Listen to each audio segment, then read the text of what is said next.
बैठिए। तो आज का जो श्लोक है, इसमें दुर्योधन अपने गुरु द्रोणाचार्य को उकसा रहे हैं कि वो जो है पांडवों को शत्रु समझ करके अपनी पूरी क्षमता से युद्ध करें।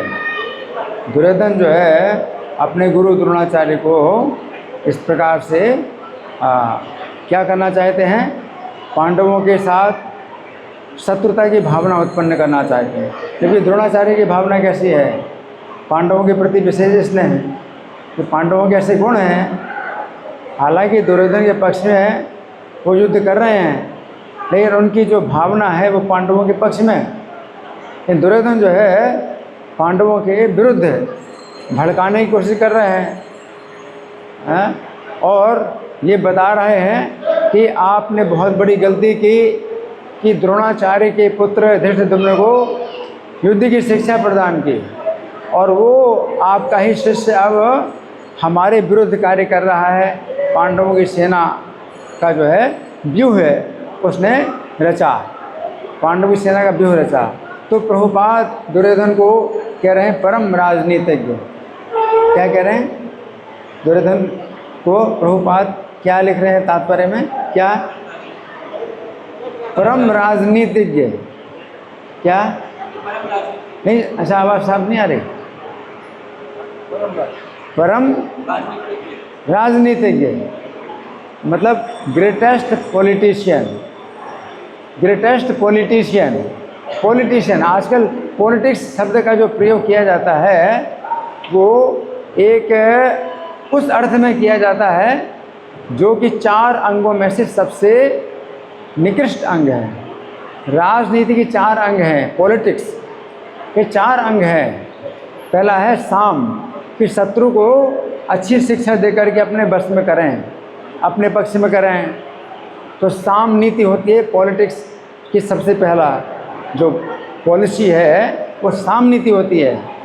फिर अगर इससे नहीं वो अपने पक्ष में होता, हमारे वश में नहीं होता है, तो दान नीति, भाई उसको कुछ पुरस्कार दो जैसे कि हमारे पक्ष में हो जाए। तो पॉलिटिक्स, दूसरा पॉलिटिक्स जो है ये है। फिर तीसरा क्या है? दंड नीति।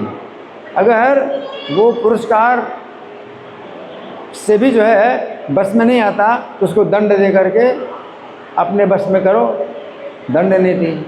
और फिर अगर ये तीनों जो है सफल नहीं होते हैं तब भेद नीति होती है। भेद नीति का मतलब है कि शत्रु के जो है आपस में जो उनके पक्ष के लोग हैं उनमें भेद पैदा कर दिया जाए, तो शत्रु की शक्ति खत्म हो जाएगी।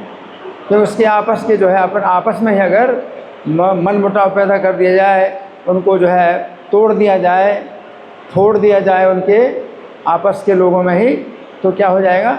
भेद नीति। तो आजकल जो पॉलिटिक्स कही जाती है वो उसका मतलब होता है ये भेद नीति। जो 3 प्रकार की नीतियाँ पॉलिटिक्स की हैं वो तो प्रशंसा की बात है। प्रशंसा की बात है कि आप उसको अच्छी शिक्षा देकर के अपने बस में करें, और अगर नहीं मानता है तो पुरस्कार देकर के अपने बस में करें, नहीं मानता है तो दंड देकर के बस में करें। तो ये तो मतलब अच्छा है। लेकिन तीनों जो अच्छी विधियां हैं अगर वो नहीं सफल होती हैं तो अंत में जो खराब विधि है, निकृष्ट विधि है, भेद नीति, उसका प्रयोग किया जाता है। और आजकल जब हम कहते हैं भाई ये बहुत बड़ा पॉलिटिशियन है, तो इसका मतलब क्या होता है? हाँ, ये भेद पैदा करने वाला व्यक्ति है। तो पॉलिटिशियन का मतलब यही है कि ऊपर से हम अच्छा व्यवहार करें, अंदर से आपके काम को जो है बिगाड़ें, तो वो पॉलिटिशियन। तो प्रभुपाद जो दुर्योधन को कहते हैं कि बहुत बड़ा ये पॉलिटिशियन है ना। इसका मतलब ये है कि वो जो है अपने भेद नीति का प्रयोग करता है कि शत्रु के पक्ष में जो है अपना जो है तोड़ना फोड़ना करता है ताकि जो है उनकी शक्ति घट जाए। तो यहाँ पर ये बताया गया है। तो फिर असुरों की राजनीति का मतलब है भेद नीति। है ना। असुरों की राजनीति, भेद नीति को ही असुरों की राजनीति कहा जाता है, जबकि शास्त्रों के अनुसार राजनीति के चारों अंगों में भेद नीति सबसे निकृष्ट अंग है, और इस भेद नीति का प्रयोग केवल तभी किया जाता है जब राजनीति के पहले 3 अंग सफल नहीं होते हैं। असुरों की राजनीति में भेद नीति प्रथम अंग है, सबसे पहला भेद नीति। असुरों की राजनीति में भेद नीति सबसे पहला कार्य होता है, और ये सबसे उत्कृष्ट, उनका सबसे अच्छा, उसको सबसे बढ़िया माना जाता है। असुर लोग इसको ही सबसे बढ़िया मानते हैं। द्रोणाचार्य एक श्रेष्ठ ब्राह्मण होने के कारण राजनीति के शास्त्रीय रहस्य को जानते थे, और द्रोणाचार्य ने दुर्योधन को सदा अच्छी अच्छी शिक्षाओं के द्वारा सुधारने का प्रयास किया। द्रोणाचार्य क्या करते हैं? साम नीति का प्रयोग करते हैं, दुर्योधन को अच्छी शिक्षाएं दे करके सुधारने का प्रयास करते हैं। पांडवों का उत्तम चरित्र होने के कारण द्रोणाचार्य का स्वाभाविक स्नेह पांडवों के प्रति था, परंतु दुर्योधन अपनी भेद नीति अथवा कूटनीति, भेद नीति अथवा कूटनीति के द्वारा द्रोणाचार्य के पांडवों के प्रति स्नेह में भेद उत्पन्न करना चाहता है। और भगवत गीता भी एक राजनीति की पुस्तक है, स्वयं भगवत गीता स्वयं एक राजनीति की पुस्तक है, जिसका उपदेश श्री भगवान अर्जुन को दे रहे हैं। श्री भगवान ने श्रीमद् भगवत गीता का पूर्व इतिहास भी बतलाया। 4थे अध्याय के प्रारंभिक श्लोकों में अर्जुन को बताते हैं इस राजनीति का ज्ञान, जो भगवत गीता की राजनीति है, इसका ज्ञान उन्होंने प्राचीन काल के महान राजाओं को प्रदान किया था। श्री भगवान ने ये ज्ञान सर्वप्रथम सूर्यदेव को दिया था। जो गीता की राजनीति है, ये जो है भगवान ने सबसे पहले सूर्यदेव को दी थी, जो समस्त ग्रहों के राजा हैं। सूर्यदेव ने ये राजनीति मनु को दी, जो समस्त मानवों के जन्मदाता है, और जिनका शासन संपूर्ण मनवंतर तक चलता है। एक मनवंतर 71 चतुर्युगी का होता है, और एक चतुर्युगी 4 युगों सतयुग, त्रेता, द्वापर, कली, इन चारों को मिलाकर बनता है, जिसकी अवधि 43,20,000 साल है। तो इस प्रकार से ये चतुर्युग कहलाता है। और ऐसे 71 बार जब चतुर्युग बीतते हैं तो एक मनवंतर होता है। उन्हीं मनु ने इस ज्ञान को इक्ष्वाकु को दिया, जो अयोध्या के राजा थे और जिनके वंश में भगवान राम का जन्म हुआ। ये भगवद गीता की राजनीति है। इक्ष्वाकु को मिली और उसी में भगवान राम का भी जन्म हुआ। इन सभी और इसी परंपरा में अन्य राजाओं को श्री भगवान ने राजर्षि कहा। जो गीता की राजनीति जानते हैं वे राजा हो करके राजर्षि कहलाते हैं, क्योंकि इन सभी ने श्री भगवान की शिष्य परंपरा के द्वारा भगवद गीता की राजनीति सीखी थी। भगवद गीता की राजनीति का अर्थ है इंद्रियों को श्री भगवान की सेवा में लगाना, और असुरों की राजनीति का अर्थ है अपने संपूर्ण जीवन को इंद्रिय तृप्ति अर्थात इंद्रियों की सेवा में लगाना। भगवद गीता की राजनीति क्या है? अपनी इंद्रियों को भगवान की सेवा में लगाना। असुरों की राजनीति का अर्थ क्या है? अपना पूरा जीवन इंद्रियों की सेवा में लगाना।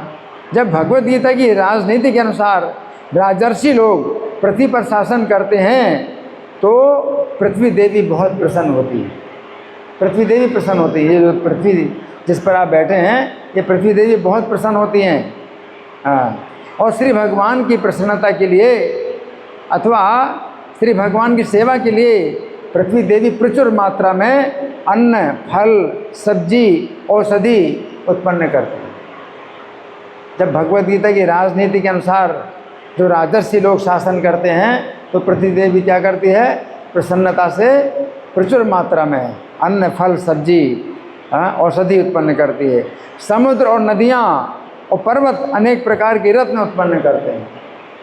भगवान की गीता की राजनीति के अनुसार जब शासन होता है तो नदियाँ, समुद्र भी क्या करते हैं? पर्वत क्या करते हैं? अनेक प्रकार के रत्न उत्पन्न करते हैं।